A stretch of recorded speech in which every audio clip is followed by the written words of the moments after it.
Hi my lovely friends, আজ আপনাদের জন্য নিয়ে এলাম দারুণ মজাদার দুর্দান্ত স্বাদের একটি বিফ রেসিপি।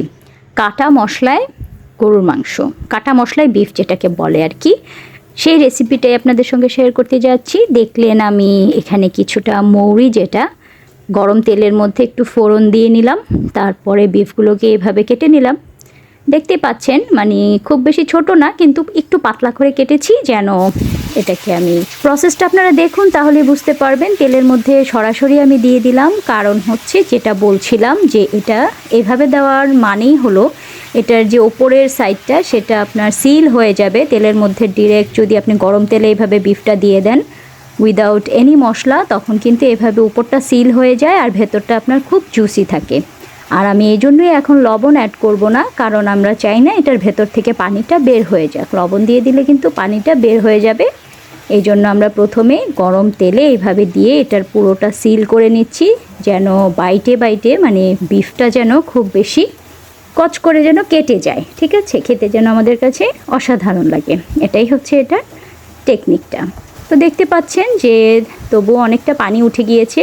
হাই হিটে কিন্তু আমি এটাকে করছি, আপনারা বলক ওঠা দেখেই বুঝতে পারছেন। হাই হিটে ভাজা ভাজা করে নেওয়ার পর, যেহেতু এটা কাটা মশলা, তাই আমি আদা রসুনটাকে এভাবে কেটে এভাবে অ্যাড করে দিলাম।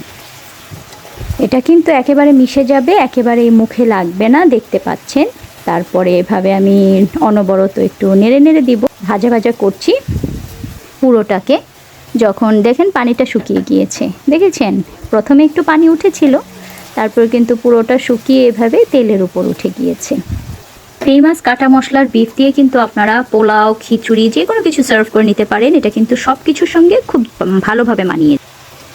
এই পর্যায়ে আপনারা পেঁয়াজ কুচি দিয়ে দিবেন। মোট কথা হলো আমরা আজকে যে প্রসেসটা ফলো করছি সেটাতে আপনাকে একে একে গ্র্যাজুয়ালি এগুলো অ্যাড করতে হবে, তারপরে নেড়ে নেড়ে খুব ভালো করে কষিয়ে নিতে হবে।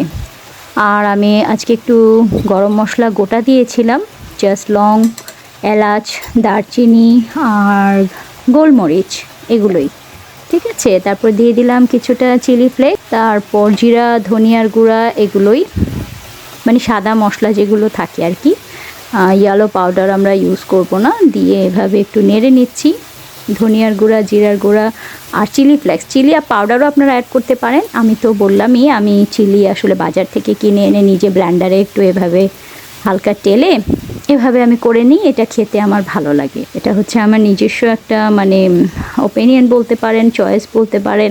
আপনারা আপনাদের যে গুঁড়ো মরিচটা থাকবে সেটাই আপনারা আপনাদের টেস্ট ওয়াইজ অ্যাড করে দিতে পারেন। তারপরে এই পর্যায়ে আমি লবণটা দিব, কারণ আমার উপরটা পুরো সিল হয়ে গিয়েছে, এখন আর মানে জুসটা বের হয়ে যাওয়ার কোনো চান্স নেই। এই পর্যায়ে লবণটা দিয়ে একেবারে ভালোভাবে মিশিয়ে নিতে হবে, ঠিক আছে। নেড়ে নেড়ে ভালোভাবে মিশিয়ে নেবেন। আর মাংসগুলোকে তো আপনারা দেখতে পাচ্ছেন আমি অতটা কিন্তু মোটা মোটা রাখিনি, একটু পাতলা করে দিয়েছি যেন খুব দ্রুত এটা হয়ে যায়। একেবারে একটু কাবাবি টাইপের একটা ফ্লেভার কিন্তু এটাতে আসবে, ঠিক আছে। কারণ খুব বেশি ঝোল আমি রাখবো না, আমি অত বেশি পানিও অ্যাড করব না এটাতে। আর দিয়ে দিয়েছিলাম টমেটো। এই তো দেখতে পাচ্ছেন ফাইনাল লুক। কেমন লাগলো অবশ্যই জানাবেন।